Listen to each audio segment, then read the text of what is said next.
dari itu, pada kesempatan kali ini kita akan mengenai tantangan bulan Juli, yaitu jurnalistik tema MPLS. Pekan 1 menyambut tahun ajaran baru 2024 dan 2025 dengan penuh antusias dan semangat. Mari teman kami sampai akhir.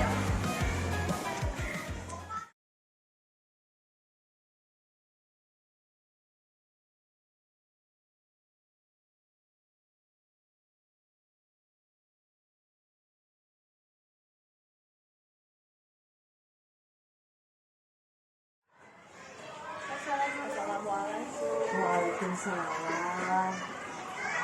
Ini dari mana ini? Kelas 6B, ya. Ada apa? Mengenai MPLS kelas 1. Oh, ya silakan dulu. Silakan.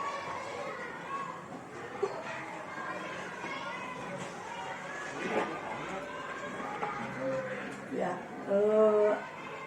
mewawancarai dalam rangka apa ini mewawancarai Ibu?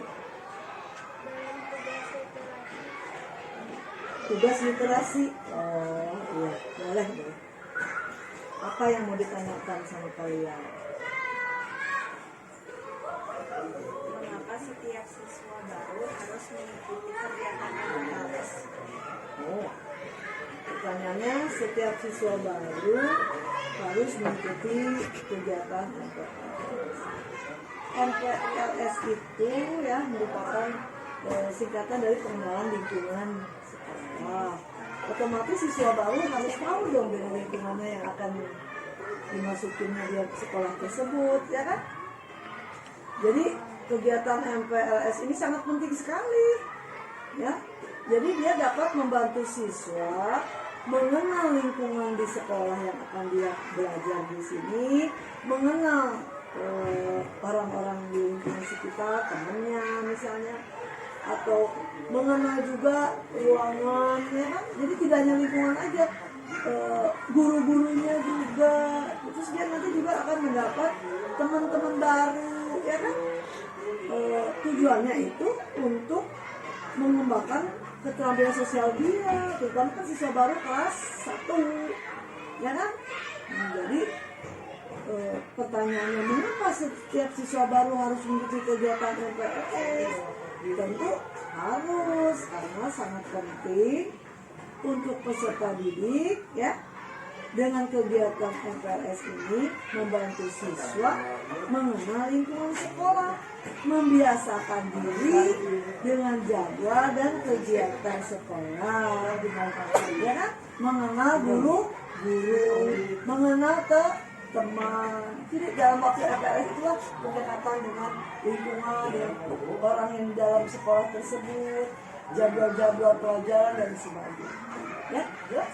Ada lagi? Apakah ada kegiatan lain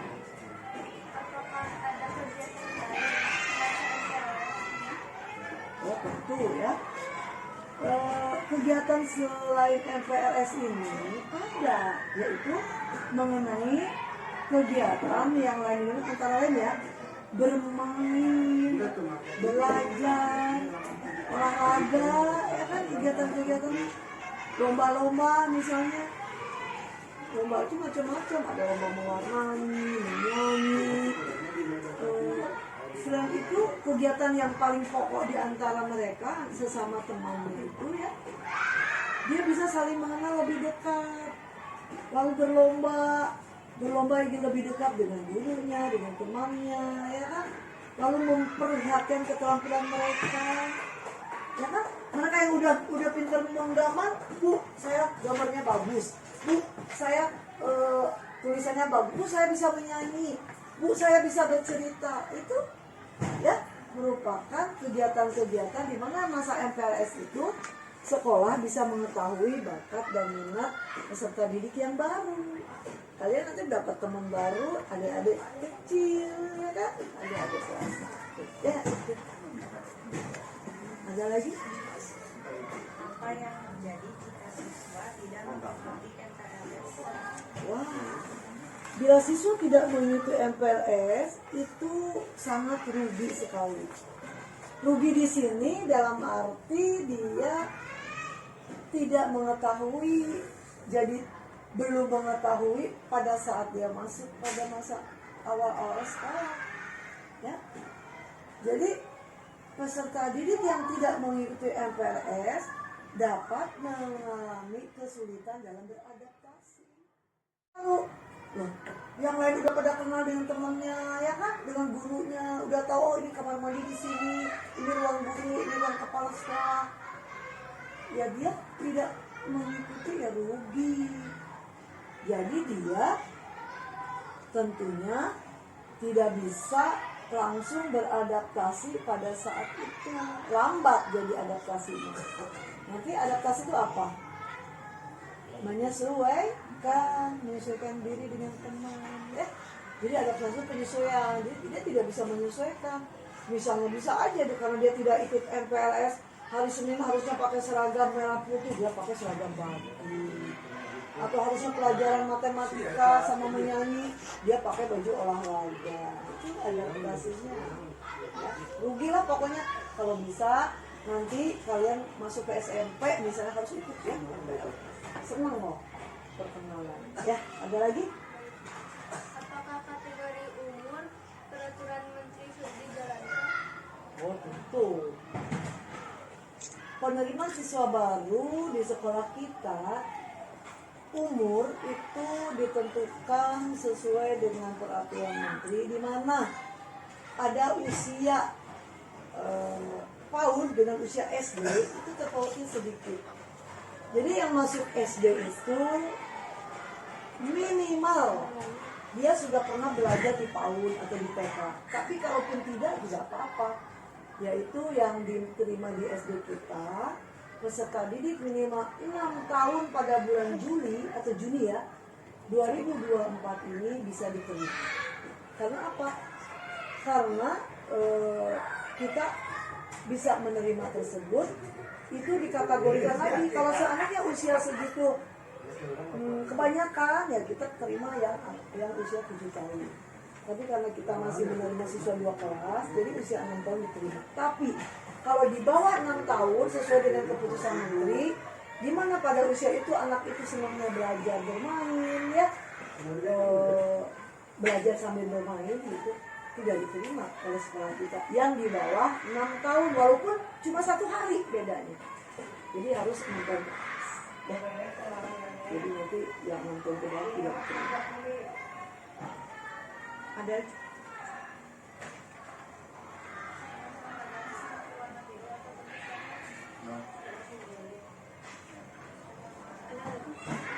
lagi pertanyaannya? Udah nggak ada? Ya, jadi sekali lagi terima kasih kalian sudah mau mewawancarai ibu ya. Jadi yang dimaksud MPLS di sekolah kita itu adalah pengenalan ya lingkungan sekolah, di mana itu merupakan program orientasi peserta didik. Jadi di rumah di SMP, SMA, mahasiswa yang ada MPLS itu sekarang SD juga ada. Karena perpindahan dari masa usia dini, usia PAUD ya, TK misalnya PAUD ke SD. Jadi kita di SD itu harus diperkenalkan, mereka juga diberikan perhatian, kasih sayang, kegembiraan. Jadi mereka harus menyenangkan di sekolah kita. Agar apa? Agar betah, agar tidak kaget, tidak langsung diberi tugas membaca, menulis berhitung ya, atau disuruh diberikan soal-soal yang sulit, tidak ya. Jadi itu aja yang ibu bisa sampaikan mengenai MPLS. Jadi secara fisik pengenalan tersebut itu anak-anak itu akan senang ya, apalagi ketemu guru baru. Di SD gurunya banyak, kalau di TK mungkin gurunya hanya 2, 3 misalnya, di PAUD cuma 1 misalnya.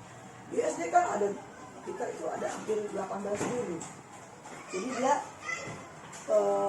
sosial itu lebih luas. Fisiknya juga nanti dia akan berkembang dengan adanya banyak teman, dengan adanya pola pikir yang lebih luas. Ya, itu aja. Apalagi? Terima kasih. Ya, kembali kasih. Ya, belajar yang rajin ya. Nanti literasinya lebih giat lagi agar lebih baik. Siapa tuh nanti juara ya. Ya, semangat. Ya, mangga. Waalaikumsalam.